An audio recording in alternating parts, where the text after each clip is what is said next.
Good morning to everyone, and today welcome to lecture number 71।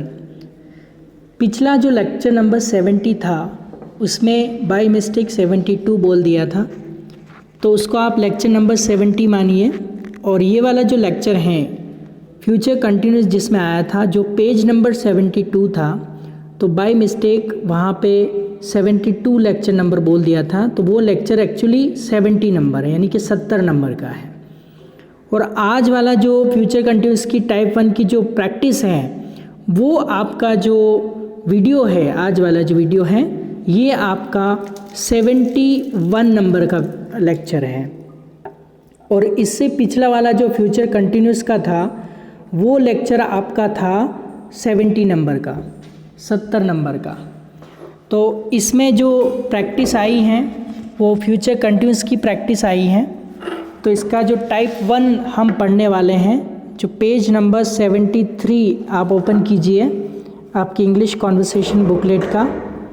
उसके बाद यहाँ पे आप देखिए कि प्रैक्टिस नंबर 4 जो आया है वो फ्यूचर कंटिन्यूस टेंस का इमेज दे रखा है। प्रैक्टिस 4 में इमेज को आपको समझना होता है, उसके नीचे का सेंटेंस आपको पढ़ना होता है और उसके ऊपर जो ट्रांसलेशन करके और एग्जैक्ट आंसर आपको मैच करना होता है।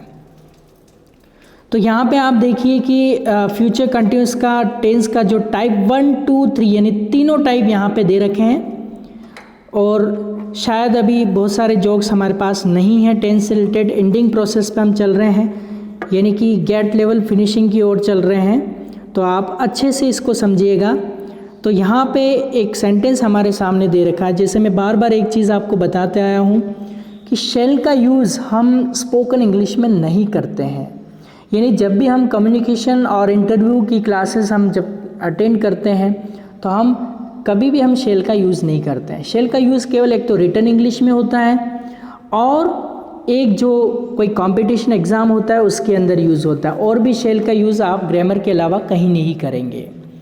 जब हम स्पोकन की बात करते हैं तो स्पोकन के अंदर हमारा जो होता है वो केवल विल ही चलता है। तो यहाँ पे आप रिटन को ध्यान में रखते हैं, आई और वी के साथ हम शेल लगा सकते हैं, यानी कि जो फर्स्ट पर्सन होते हैं उनके साथ आप शेल लगा सकते हैं। तो यहाँ पे आप देखिए कि एक सेंटेंस हमको दे रखा है कि हम कल जा रहे होंगे। जैसे कि हमारे सामने एक सेंटेंस है, हम कल जा रहे होंगे। कौन जा रहे होंगे? सबसे पहले हमें क्या करना होता है, कौन करके सब्जेक्ट निकालना होता है और फिर रिटर्न एरो चलाना, यानी कि पीछे से आगे आना है। तो सबसे पहले पूरा प्रश्न आप पढ़ लीजिए, हम कल जा रहे होंगे। कौन जा रहे होंगे? हम। तो हम के लिए क्या आ जाएगा? वी आ जाएगा। फिर सेंटेंस के पीछे चलो, होंगे। होंगे से क्या पता चला? ये फ्यूचर है, ना ही पास्ट है और ना ही प्रेजेंट है। अब फ्यूचर के अंदर कितने टेंस होते हैं? फ्यूचर के अंदर 4 टेंस होते हैं। एक तो सिंपल फ्यूचर भी होता है, फ्यूचर कंटिन्यूस भी होता है, फ्यूचर परफेक्ट भी होता है और फ्यूचर परफेक्ट कंटिन्यूस भी होता है। तो थोड़ा और पीछे चलो, आपको और पता चल जाएगा। रहे, रहे से क्या माइंड में आ रहा है कि कंटिन्यूस है, मतलब आईएनजी तो लगेगा ही, कंटिन्यूस का नाम ही होता है आईएनजी। जैसे आपने मोबाइल फ़ोन यूज़ करते हैं, उसमें कॉल ऑप्शन आता है, कॉल पे टिक करते तो कॉलिंग हो जाता है, यानी कि वो प्रोसेस चालू हो जाती है, नहीं वो काम कर रहा होता है। तो जहाँ भी रहा, रही, रहे निकलता है तो हम उसमें आईएनजी लगाते ही हैं। तो यहाँ पे रहा रही से क्या आया? Will be. तो विल बी या शेल बी, तो हम देखो यहाँ आई और वी के साथ जैसे रिटर्न इंग्लिश को ध्यान में रखते शेल लगा दिया और फिर बिल बी लगा दिया इसने।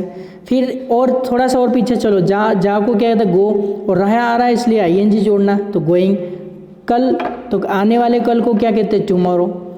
एक बीते हुए कल को कहते हैं यस्टरडे और एक आने वाले कल को कहते हैं टुमारो। कभी भी आप कंफ्यूज मत होना यस्टरडे और टुमारो में।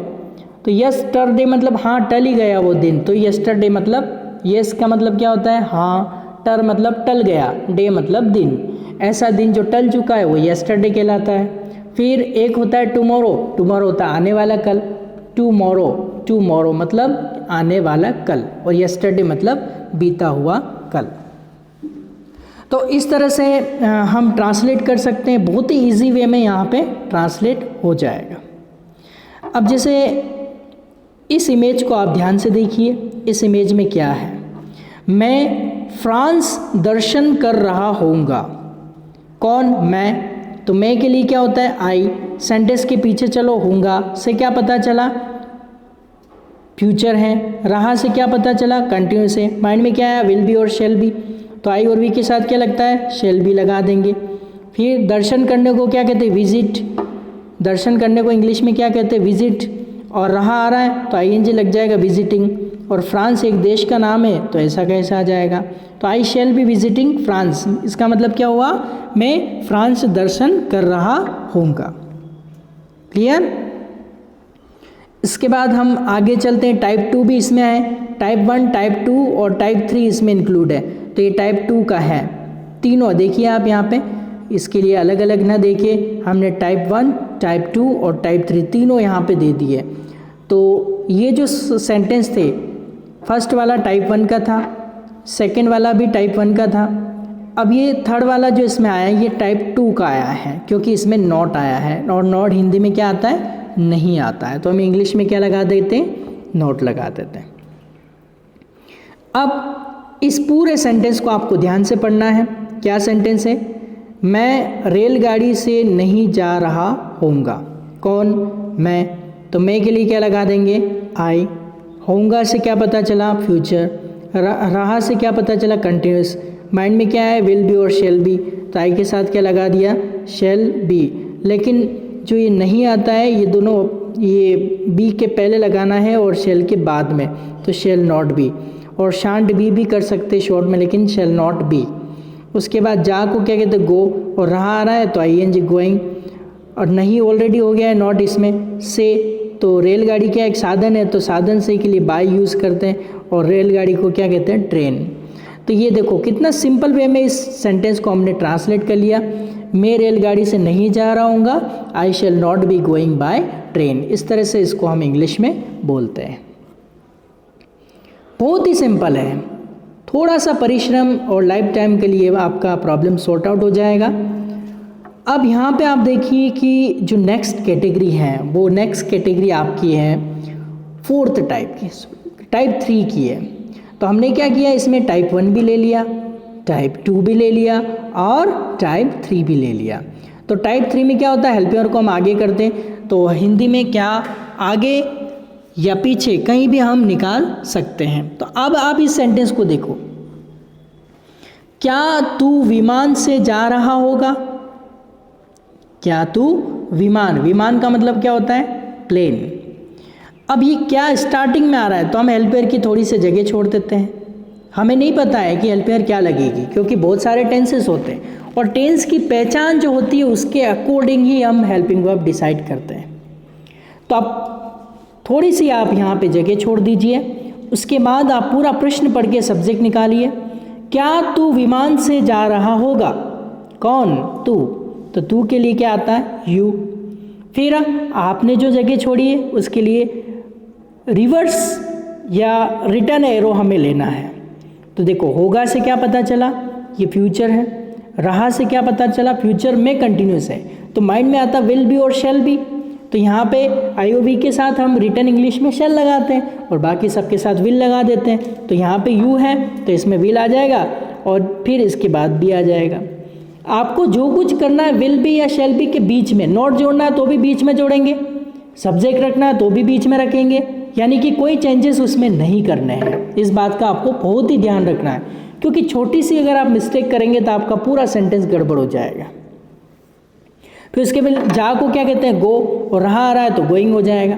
और विमान से, तो विमान भी एक साधन है तो बाय लग जाएगा से के लिए। और विमान को क्या कहते हैं? प्लेन। पिछले वाले सेंटेंस में हम रेलगाड़ी से तो बाय ट्रेन, तो यहाँ विमान से तो बाय प्लेन, तो बस से तो बाय बस, कार से तो बाय कार। इस तरह से आप कोई भी साधन होगा तो उसके लिए बाय लगेगा। जैसे मैं कहूँ कि मैं बस से आया तो आई केम बाय बस, मैं कार से आया तो आई केम बाय कार। तो ये साधन हो गया, तो साधन के पहले बाय लगाना बहुत ज़रूरी है, नहीं तो सेंटेंस ही नहीं रहेगा। अब नेक्स्ट सेंटेंस है मैं गोवा में मज़े कर रही होंगी। देखिए इस इमेज पे देखिए, ये एक लड़की एक लेडीज़ है, ये सेंटेंस बोल रही है कि मैं गोवा में मज़े कर रही हूँ। मज़े करने को कहते हैं एंजॉय। क्या कहते हैं? एंजॉय। तो अब इस पूरे सेंटेंस को आपको पहले पढ़ना है। टाइप 1 का आगे वापस, मैं गोवा में मज़े कर रही हूँगी। कौन? मैं के लिए आई। हूँगी से पता चला, हूँगी से क्या पता चला? ये फ्यूचर है। रही से क्या पता चला? कंटिन्यूस है। तो फ्यूचर कंटिन्यूस में विल बी, शैल बी, तो आई के साथ चलो स्पोकन इंग्लिश के हिसाब से विल भी लगा दिया। फिर मज़े करने को कहते हैं एन्जॉय, और रहा आ रहा तो ING लग जाएगा।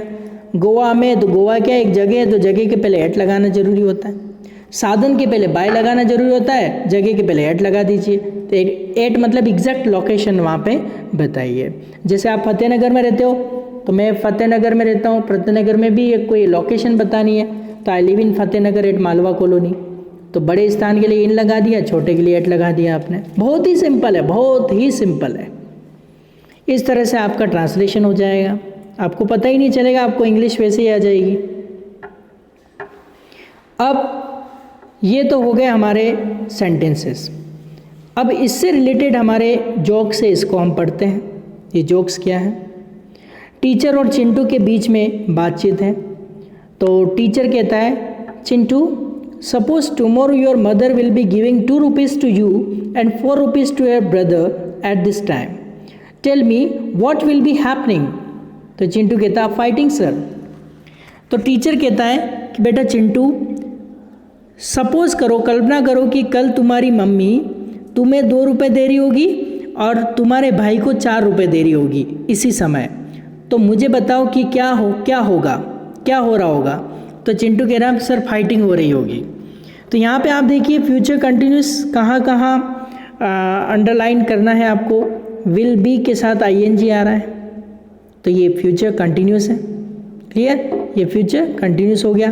क्लियर? उसके बाद और कहाँ आ रहा है? विल बी हैपनिंग, ये भी आपका फ्यूचर कंटिन्यूस। तो इसको आप अंडरलाइन या हाईलाइट कुछ भी कर सकते हैं। नेक्स्ट अगला जो है वो फादर और चिंटू के बीच की बात है। तो फादर कहते हैं, व्हाट विल हैपन, यहाँ पे हैपन नहीं आएगा, हैपन आएगा। यहाँ पे प्रिंट टाइपिंग मिस्टेक है, तो आप ED को काट लीजिए। What will happen if we have 3rd world war, क्या होगा अगर तीसरा विश्व युद्ध हो जाए? तो चिंटू कहता है, my history books will become more thick मतलब मोटी। सर अगर तीसरा विश्व युद्ध होगा तो मेरी किताबें और ज़्यादा मोटी हो जाएगी। ऐसा कौन कह रहा है? चिंटू कह रहा है। तब आप इसमें देखिए कि कहाँ पे फ्यूचर कंटिन्यूस का इंडिकेशन यहाँ पे आपको मिल रहा है। विल हैपन, ये तो इसको आप अंडरलाइन हाईलाइट मत कीजिए, क्योंकि जो टेंस हम पढ़ रहे हैं उसका कोई भी यहाँ पे सेंटेंस नहीं है। तो एक मीनिंग यहाँ पे आया थिक मतलब क्या होता है? मोटा, और थीन मतलब क्या होता है? पतला। तो पतला और मोटा, थिक और थीन, ये स्लिम भी बोलते हैं पतले के लिए, लेकिन थीन भी होता है। चलिए अब आगे चलते हैं और इसमें क्या कुछ खास लिखा हुआ है देख लेते हैं। पिंटू और चिंटू के बीच की बातचीत है, तो पिंटू और चिंटू के बीच में क्या बातचीत देखिए, एक नज़र डालते हैं। पिंटू कहता है, Chintu will you celebrate your birthday? Chintu क्या तुम तुम्हारा जन्मदिन मनाओगे? तो चिंटू कहता है, नो आई वॉन्ट, नहीं मैं नहीं मनाऊंगा। तो पिंटू कहता है, वाई, क्यों? तो चिंटू कहता है, because I was born at night not in a day, मैं तो रात में पैदा हुआ, दिन में थोड़ी पैदा हुआ जो बर्थडे मनाऊँ, उसमें डे शब्द आ रहा है। तो इस तरह से ये जोक था। तो इसमें देखो यहाँ पे फ्यूचर कंटिन्यूस का कोई भी इंडिकेशन नहीं है, केवल फ्यूचर सिंपल का है, तो आपको अंडरलाइन नहीं करना है। उसके बाद आगे चलते हैं।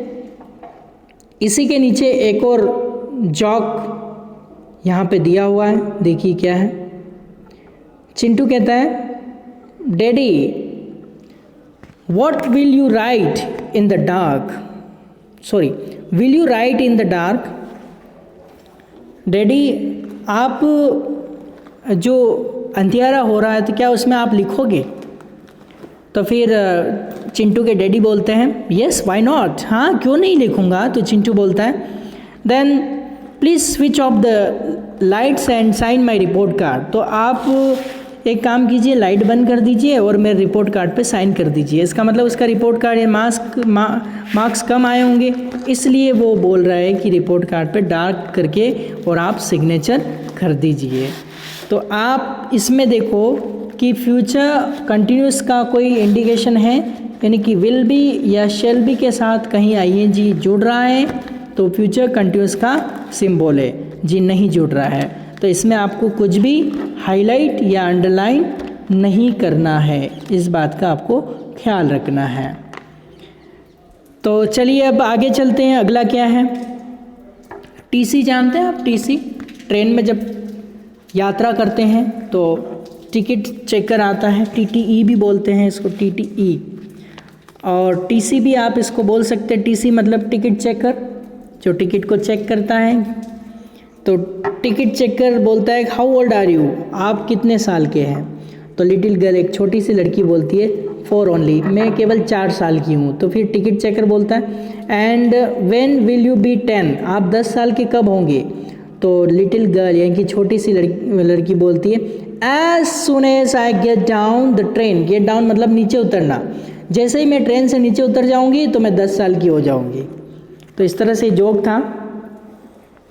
तो इसमें भी फ्यूचर कंटिन्यूस का देखो इंडिकेशन कहाँ है, विल बी, यानी कि फ्यूचर ही यहाँ पे कंटिन्यूस की कोई इंडिकेशन नहीं है। तो आपको इसमें कुछ भी हाईलाइट या अंडरलाइन नहीं करना है। अगला थीप यानी कि चोर और अमन। चोर और अमन के बीच की बातचीत है। तो थीप कहता है I will cut your ears, मैं तुम्हारे दोनों कान काट दूंगा। ईयर्स लग रहा है मतलब दोनों कान। तो अमैन आदमी कहता है please no I will become blind, तुम मेरे दोनों कान काटोगे तो मैं अंधा हो जाऊंगा। भाई कान काटने से कोई अंधा होता है क्या? लेकिन ये बोलता है please no I will become blind. ठीक बोलता है हाउ, कैसे? तो मैन कहता है how will I put on my spectacles, मैं चश्मे कहाँ पहनूंगा? जो कान होंगे तो ही चश्मे पहनूंगा। इसका मतलब आप अगर कान ही काट दोगे तो मैं चश्मा पहन नहीं सकता, तो वैसे अंधा हो गया। तो इस तरह का ये जोक है। तो यहाँ पे आप देखिए फ्यूचर कंटिन्यूस का कोई इंडिकेशन है नहीं है, तो आपको अंडरलाइन नहीं करना है। तो इस तरह से ये आज का लेक्चर आपको बहुत ही अच्छे से पढ़ना है। तो ये प्रैक्टिस 4 आपको करनी है, बहुत ही अच्छे से करनी है। तो इसमें टाइप 1 भी आया है, टाइप 2 भी आया है और टाइप 3 यानी कि तीनों टाइप के आए हैं। तो आज के लेक्चर में हम इतना ही पढ़ेंगे। Till then good bye and take care, all the best and God bless you. Thank you so much.